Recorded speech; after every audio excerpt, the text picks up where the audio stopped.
Vou te falar, mano, o Brasil é um país difícil. Vamos começar, vamos lá. Tem como adiantar pelo menos um pouco? Dá pra acelerar. Tá, vamos pôr no... 1,5?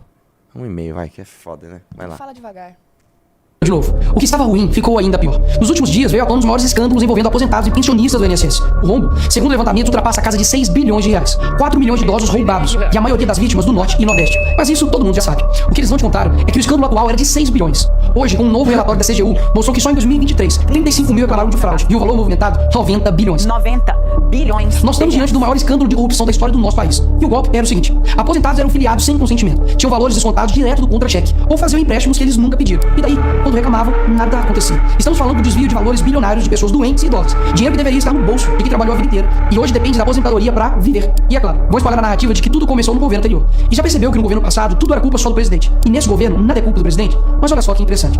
As investigações mostraram que os descontos irregulares já vinham sendo praticados há anos. O que levou o governo Bolsonaro, em 2019, a apresentar a medida provisória 871, justamente para combater esse tipo de fraude em descontos. Ele obrigava os sindicatos e associações a comprovarem a cada 2 anos que o aposentado realmente estava autorizando aquele desconto. Adivinha quem ficou contra? Acertou, a esquerda. Como não bastasse, em 2022, com votos da esquerda. Só uma coisa, é uma dúvida técnica sincera mesmo.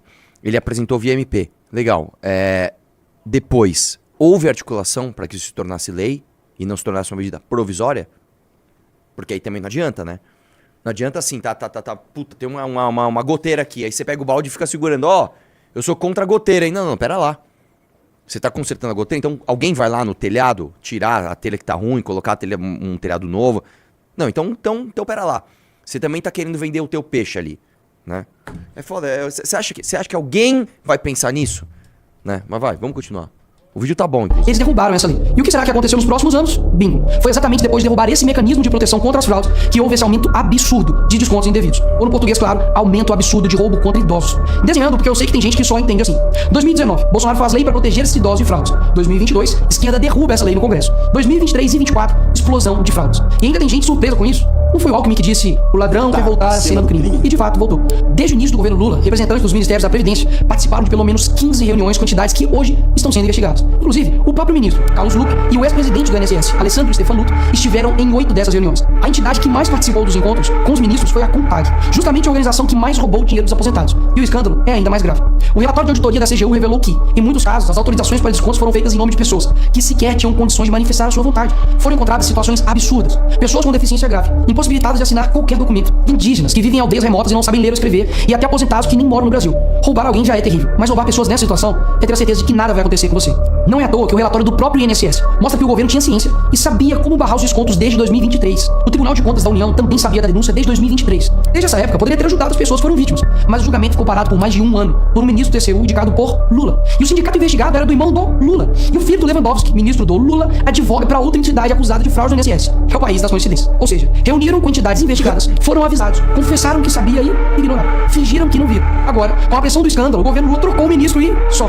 Nenhuma consequência para ele. Engraçado, né? Se o pobre erra o CEP no cadastro, é fraude. Mas se o sistema desvia bilhões, é só trocar o responsável. O mesmo responsável que em 2011 também foi trocado pela Dilma por corrupção no seu ministério. Isso mesmo. Lula escolheu Carlos Lupe, um cara com histórico de corrupção para cuidar do dinheiro de idosos e doentes. E depois de 14 anos ele volta e cai de novo da mesma forma. Tudo isso está acontecendo e sabe qual é a solução do governo? O INSS usará o dinheiro do povo e devolverá o dinheiro aos aposentados e pensionistas. Traduzindo, as vítimas vão ressarcir o prejuízo das vítimas. E os criminosos, Nicolas, seguirão livres, sem punições. Que bela democracia. Eles roubam e quando a gente descobre, eles mandam a conta pro povo brasileiro pagar. Assim fica fácil roubar. É o crime perfeito. Tá, Nicolas, mas o que vocês estão fazendo contra isso? Eu e a oposição apresentamos um projeto de lei para proibir definitivamente esse tipo de desconto automático no INSS. E mais, preciso da sua ajuda para poder pedir para instalar a CPI dos roubos dos aposentados. E será lá nessa comissão que vamos investigar mais a fundo e poder colocar na cadeia quem foi responsável por isso. E aí sim, fazer com que eles devolvam esse dinheiro, não que você pague essa conta. Vá até a rede social do Hugo Mota e Davi Alcolumbre e peça para que essa comissão seja instalada. E por fim, vá urgente ao seu banco ou veja o extrato da sua conta pelo celular e veja se há algum desconto indevido. Só assim, você saberá que está sendo roubado ou não e peça o cancelamento imediato desse roubo. E sim, o tempo passa rápido. Eu sei que muitos não pensam no futuro, mas um dia ele chegará. E que nesse dia temos feito algo para chegar aqui diferente do que estamos vivendo agora.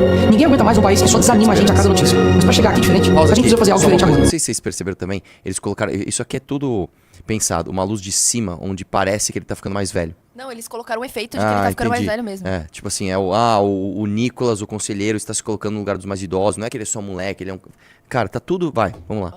Olha o efeito. Porque o partido que prometeu cuidar do povo, um presidente que se colocou como o pai dos pobres, acabou explorando o que eles mais juraram defender. Mas eles só chegaram lá porque muitos acreditaram neles. E até quando? Porque quando chegar aqui, talvez seja tarde demais para mudar o Brasil.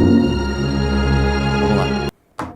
Maravilhoso vídeo. Não tem o que falar. É uma peça de propaganda maravilhosa. Agora, o que não te contaram sobre o vídeo do Nicolas Ferreira. Número 1. Ele cita o Davi Alcolumbre e Hugo Mota, que foram apoiados por... Hein? Não ouvi direito? Ah, mas você não larga o Bolsonaro? É, a gente não larga o Bolsonaro, né? A gente não para de falar do Bolsonaro. Você tá falando pra cobrar o Hugo Mota que você votou nele pra presidência da Câmara porque o Bolsonaro mandou, ele dizendo, não vou pautar impeachment de Lula, não vou pautar nada. Ô, Aloysio, dá só um grauzinho no amarelo aí pra nós, né? Você apoiou o cara, bicho. E aí, uma outra coisa interessante é o seguinte. Você falou do Carlos Lupe, você falou do escândalo de corrupção, da impunidade, e eu concordo com tudo isso. Vamos lá. O que o Bolsonaro fez pra virar essa chave, pra acabar com corrupção no Brasil? Ele colocou um PGR que não investigou nenhum corrupto. Depois ele pegou esse mesmo PGR e indicou de novo para o mesmo cargo. 2 vezes. Esse PGR se chama Augusto Aras. Daí ele foi para a Suprema Corte, mesmo lugar que o Lewandowski, que hoje é ministro, saiu. Mesmo lugar onde o Flávio Dino está, que vocês brigaram com ele e tudo, e falaram que, nossa, não se pode colocar um comunista na Suprema Corte. Nessa mesma corte, o Bolsonaro fez 2 indicações. Um se chama Cássio Nunes, você conhece muito bem, que é um garantista. Ele disse, eu sou um garantista. E um outro cara chamado André Mendonça, que foi assessor do Toffoli e a favor do inquérito das fake news, cujo relator é Alexandre de Moraes. Então, é muito bonito você fazer um vídeo ali, com fundo preto, falando pausadamente, falando coisas que fazem total sentido, eu concordo com 99% do vídeo. Tá muito bem feito, uma peça de propaganda maravilhosa. E o povo burro vai falar, o Lula, filha da puta, eu tô junto com você, odiando o Lula. Legal. Só que a ferramenta apresentada para combater o Lula, qualquer, é a mesma coisa. É um cara chamado Jair Bolsonaro que fez a mesma coisa que o Lula. É exatamente a mesma coisa. Ele foi lá e roubou o INSS? Não. Mas porque ele e a família dele são uma família de rachadores, de quadrilheiros, de vagabundos. E se não gostou, me processe. A gente paga o preço até hoje desse tipo de escândalo de corrupção. É muito foda, né? Outra coisa, viu, Nicolas, que eu insisto em falar, é engraçado como eu não vi nem a esquerda falar disso, porque não interessa pra esquerda, e nem vocês, bolsonaristas. O que você acha, já que você é contra a corrupção? Eu sou contra também. Vamos ser todos contra a corrupção, a favor da paz mundial, contra a fome no mundo, a favor do amor generalizado? Legal. O que você acha do Gilmar Mendes salvar o Flávio Bolsonaro de uma investigação de rachadinha do Ministério Público do Rio de Janeiro? Eu gostaria de saber disso. É uma pergunta... Isso não tá no teu vídeo. Né? É foda demais. É foda demais. Vamos lá? Vamos lá? Ainda no mesmo assunto? Dá uma olhada. INSS. Glaze se reúne com líderes e faz apelo contra a CPI para investigar fraudes em descontos. O governo argumenta que apurações são conduzidas pela Polícia Federal e pela Controladoria Geral da União e que o Congresso precisa focar em outros temas. Cara, não tem nem o que falar. O meme está pronto. O meme está pronto. Né? Não tem nem muito o que falar, assim. E as pessoas continuam, né? Continuam acreditando nesse partido. Que é aquela velha história. Cadê os artistas, né? Porque isso é um escândalo flagrante de corrupção. Cadê os nossos amigos artistas que fizeram L, que amam o Brasil, que são desconstruídos? Cadê esses caras? Cadê esses caras todos?